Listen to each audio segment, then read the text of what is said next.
Right, hello everyone, this is Aaron from Autofit Birmingham. Today we are doing our first car review. Before we start off with a bang, maybe a McLaren P1, a Ferrari 458, a Mercedes C63. Unfortunately, we couldn't quite get our hands on one. So our first car is something realistic, something a lot of people are driving. Ladies and gentlemen, I'd like to introduce our Ford Fiesta 1 litre EcoBoost.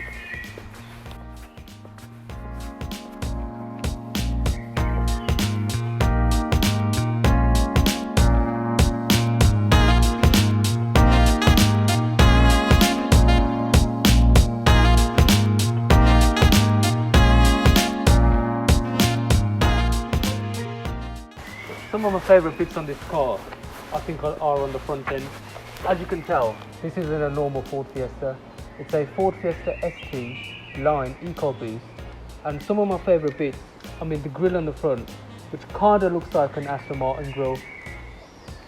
You know, that's down to your own personal discretion, but it looks like they've taken it to me. But to put it on the Fiesta, I think that was a very good move. Even the black splitter underneath, I think, complements the colour because it's a gorgeous colour. And even the things such as the LEDs, when you open it up, I mean, it just gives it that gorgeous look.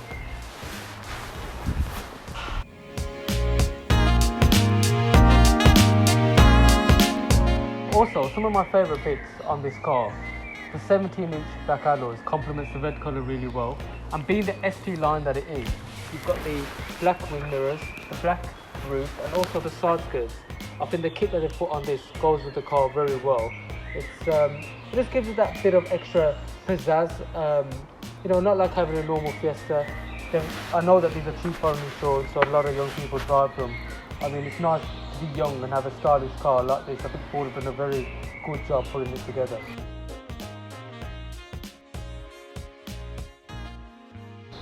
Right, to wrap up, at the back of the car, spoiler I think is a great addition to this car. It just gives it that bit more of a sporty look. Whether it provides any downforce, I don't know, but it's there and it looks great. Another thing I've noticed this car's got is the parking sensors. I mean, normally on a small car we wouldn't have them, but as an additional luxury, they're definitely nice to have.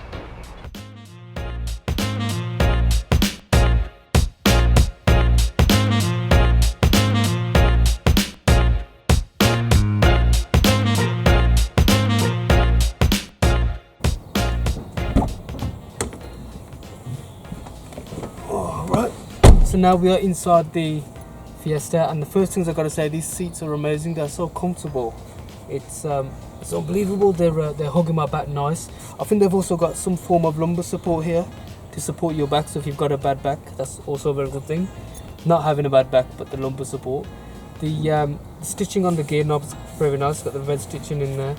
The steering wheel's got a nice stitching around it. Also red stitching, just adds to the flavour of the car. Matches the colour on the outside. The buttons here are a little bit plasticky, but again, you're not buying a Bentley, it's a Ford Fiesta. The dash, they've done a good job on the dash. Again, a little bit plasticky, feels a little bit cheap when you touch it and you scratch it. But apart from that, everything else to me seems nice. The craftsmanship, even on the roof lining, seems nice. The buttons, the steering wheel, the seating position, the pedals, everything seems lined up central for the driver. The indicators, the wipers, everything is in a nice, polished off, really nice. Even the volume button, silver chrome knob, that's a nice addition. And inside here, we've got a lot of extras. We've got Bluetooth, again telephone, radio, everything you need really. I mean, this model's even got satellite navigation, air conditioning to keep you cool on them warm days, and it's got the Ford trademark windscreen defroster. Not many cars have it, a majority of Ford seems to have it. It's a great idea to have, especially in the winter if your front screen is frozen up. It's got that too. It's got the start-stop button here. But all in all, there's plenty of space. You can put 2 grown adults in the back, and yeah, it's just a nice place to be. It doesn't feel as small as the Fiesta is supposed to be. It feels like you're in a big car. But let's get it on the road and let's see how we go.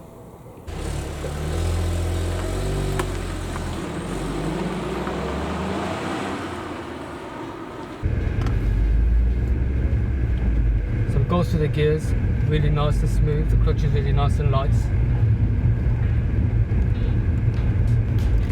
It feels like you're driving a big, heavy car. It feels nice, it's comfortable.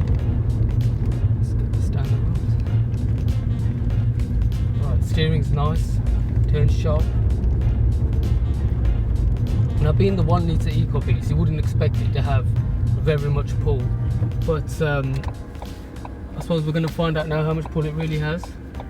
We'll get it through the gears, and obviously we will be sticking within the speed limits. We won't be breaking any laws today or ever, but yeah, so I'm just going to start putting my foot down now. Wow, it's pulling really well for a 1 litre. Let's get it into third.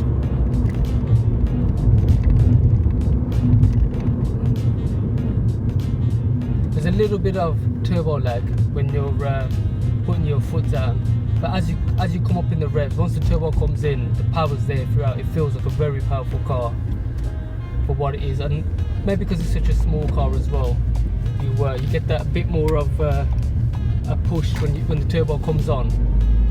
Let's see what it's got in second gear now. Put it in all the gears. For a small car, it really does pull really well. Right, let's test the braking out. Brakes are nice and sharp. Feel comfortable driving it. The seating position is really good. The gear stick is really good. Handbrake, everything's within the driver's reach. You don't really need to get your hands off the steering wheel really. I mean, this model comes with satellite navigation. We've got CD, radio, Bluetooth. You can connect your telephone. It's got start stop, but it's got air conditioning. But what I would advise, obviously you don't have to take the advice, but any car with start stop, in my personal opinion, I think it's just putting wear on the engine, on the starter motor. On this car, it's putting wear on the turbo.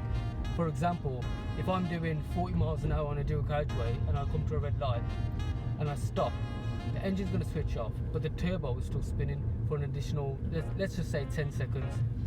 It might not be that precise, but I'm just saying, let's just say 10 seconds. For that 10 seconds, the turbo is not getting any oil through the veins whatsoever. So you imagine that turbo spinning without any oil, and you do that through 50,000 miles of the car's life. You imagine how much wear that turbo is going to have.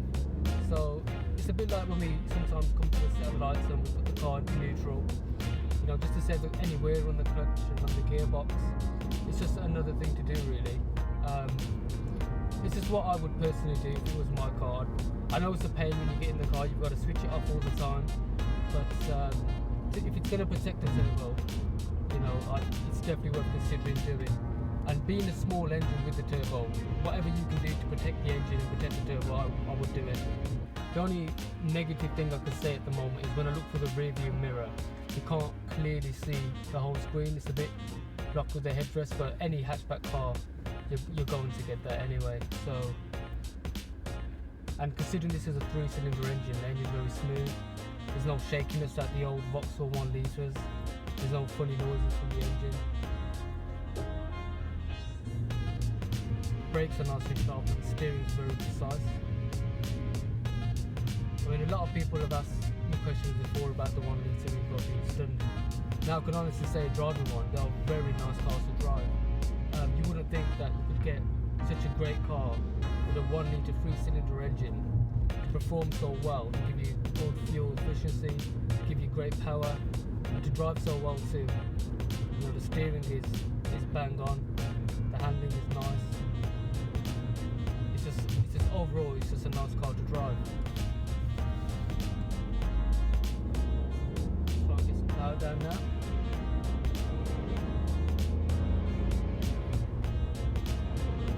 There's a little bit of struggle when you go through the gears.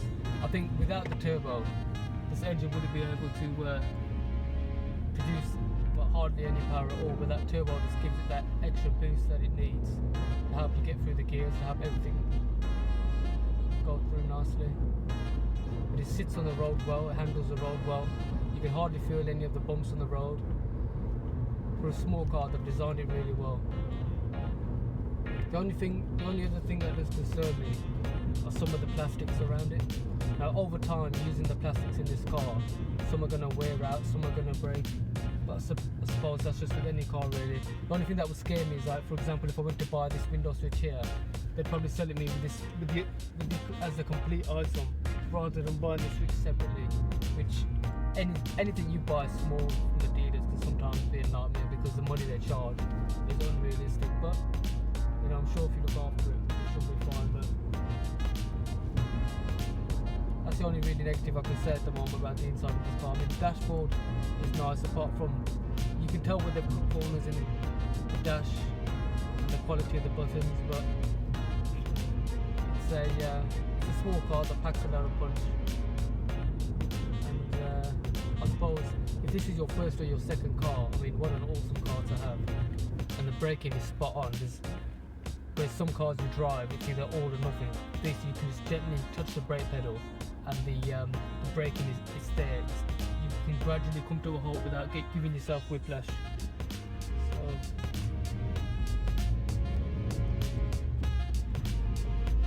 it's a nice place to be as well. The seats are comfortable, they're supporting my back. The seat back comes across nice.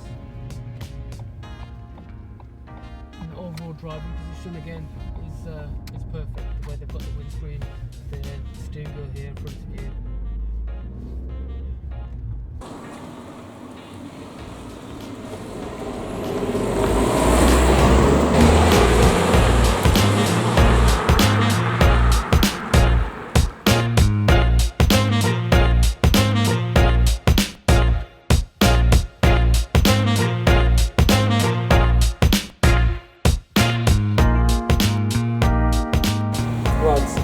We've got the 1 litre EcoBoost engine under here, producing 140 brake horsepower. That is a lot of power for a 3-cylinder 1 litre engine. What I'd advise with this engine, especially having the turbo on there, every 5,000 miles, this is just what I do in my personal opinion. If this was my car, I'd change the oil to protect the turbo, to protect the running of the car. I mean, that's a lot of pressure on a small engine to produce 140 brake horsepower. There's a couple of things I'd like to show you under the bonnet. So right, we've got the turbo up here. Usually on a lot of cars the turbo's at the back of the engine closer to the sump due to the oil feed. It needs oil fast. With it being up here, and I suppose with any turbo car really, what I would do is, or what I advise you do is, if you've been driving it for a long time, before you switch the car off, let the car idle for 10 seconds, let the turbo kind of catch up with the engine again and lubricate itself, so it's not switched off when the turbo's still spinning. You've still got some oil feed going to the turbo. Also, what else I'd like to point out is this water pipe over here. They're quite common. It's only a small pipe, but they're quite common to leak. So what I would recommend is, every now and then, you should be checking the oil anyway due to it having a turbo, but every now and then just have a quick look under the bonnet, make sure the car's not losing any water, because these engines are common to have these water pipes go. And what they do is they overheat very quickly, and anybody who knows about these EcoBoost engines will tell you that you can't repair this engine, and what Ford recommend is that you replace the whole engine, and it's not worth scrapping the whole engine over a water pipe. So check the oil and water once a week and everything should be fine. Right, thank you everybody for watching. I hope you've enjoyed the video. Please like and share our page. Please follow us on YouTube at Autofit Birmingham. You can follow us on Twitter too at Autofit Birmingham, and please follow us on Instagram. If there's any cars you'd like us to review for you, if there's anything you're planning on buying, or any car you've just got general interest on, send us a message and we'll try our best to get our hands on it and give the review just for you. Everybody take care. I'm Aaron from Autofit Birmingham. We've been the garage to you.